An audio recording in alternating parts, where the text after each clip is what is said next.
मां कराई थम नवां जतोई थाणे ते मिठू बंगलो आ मिठू खोसे जो मिठू खोसो आ मां उते कराई थम पर उते भी कुछ कोन थियो आ पोइ हाणे मां प्रेस क्लब कयो थम त हाणे मूंखे इंसाफ़ ॾियाराए वञे मां अपील कयां थी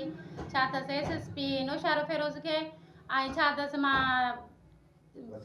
कयां वस वारनि खे त मूं बेवा आहियां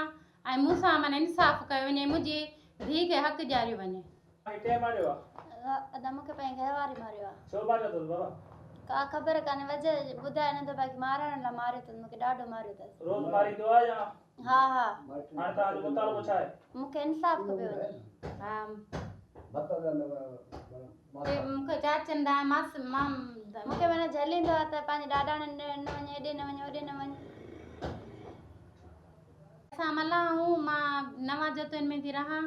ऐं छा अथसि मूंखे पंहिंजे भाइटीअ माना मुंहिंजी छोकिरीअ खे मार कुट करे घरां कढे छॾियो अथसि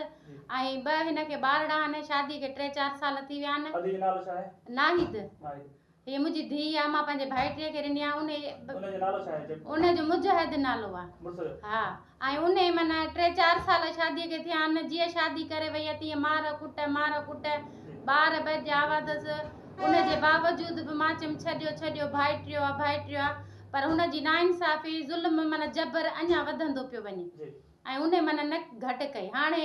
कल्ह मुंहिंजी छोकिरीअ खे मारे कुटे दर खां ॿाहिरि कढे छॾियो अथई ॿारड़ा फुरे छॾिया अथई हिकु ॿार मां ज़ोरी वठी आई आहियां हिकु ॿार हुन कराची उमाणे छॾियो हाणे मूंखे इंसाफ़ खपे ऐं छोकिरीअ खे इलाही मारियो अथसि